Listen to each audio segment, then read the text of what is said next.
I had gone to get some ice water and I came back to the gym and Jenny was sitting on the bench where she had been training and the tears were flowing down her face. I looked at her and I said, "Jenny, are you okay? Is something wrong? Did you hurt yourself?" And through her tears, she said, "I wish I had come to you when I was 8 years of age." I want you to live your best life now. I don't want you to live it and look back and wish you had lived your best life. I want you to live it now. And Jenny is very typical of most of the athletes that I worked with in that 1/3 that got it, that were willing to break through their ceilings, that were willing to change because they wanted to live their best life and they knew they had to change, but they were so fixated on the fact that they thought that the only way to do it was one way. That was to get an education, have a great opportunity, and have fun in the process. I want to tell you today, as we end this week, that the transformation, the change of you and me comes about because we have fun, because we grow.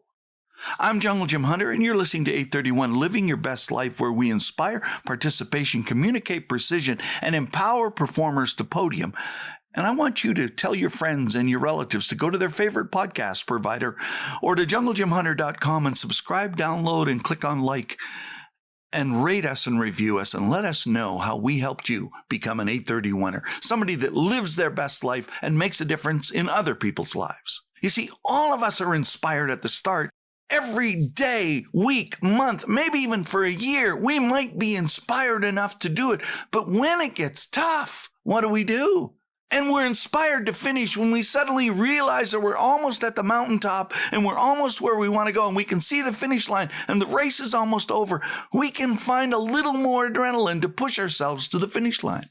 But it's the inspiration in the middle. It's the daily inspiration. And as Jenny sat there through her tears and explained what she was feeling, I got inside her heart and head and helped her see that she had such a valuable contribution to make.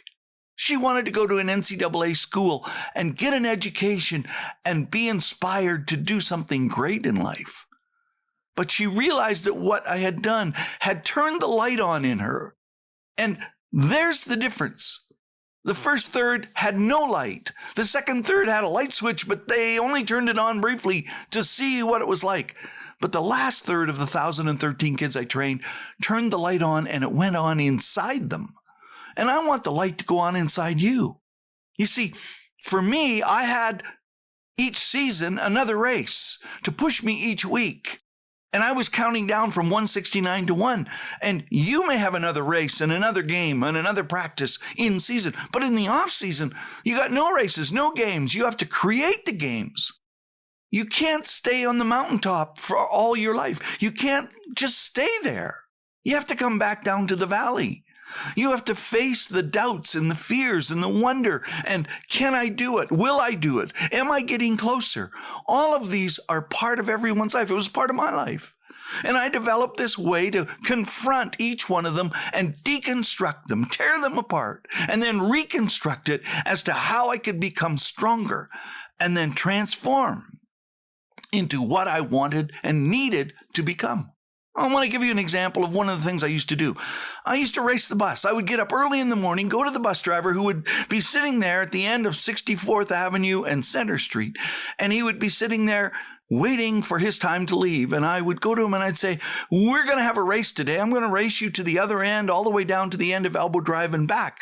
And I said, on the way, we're going to play by the rules, because in the Olympics, you got to play by the rules. You got to make all the gates. You can't cheat. You can't take shortcuts. So we don't run red lights. We don't run yellow lights. You stop, I stop.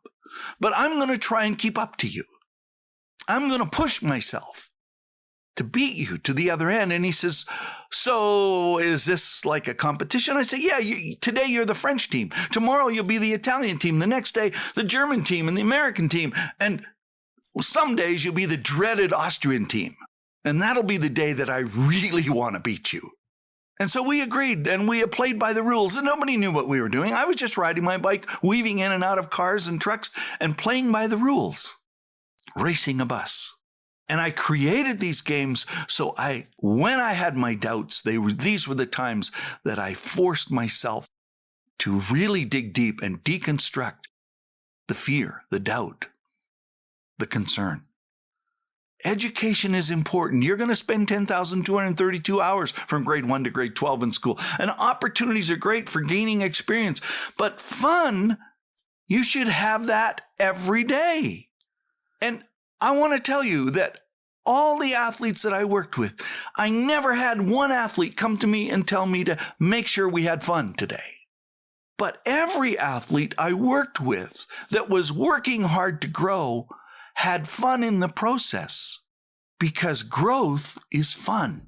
There's a line in the movie Amistad that describes this perfectly. It says this: you need someone whose inspiration blossoms every time they fail.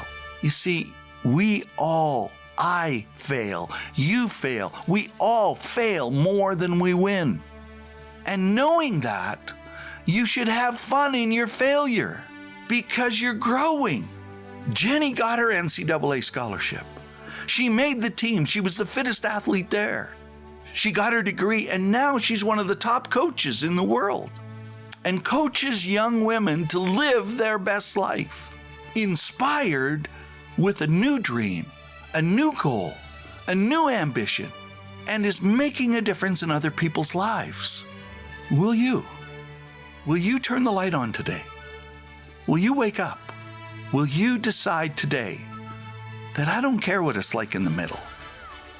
I'm going to start, and I'm going to find a way to inspire myself every day, and I'm going to finish stronger than I started. Thanks for listening.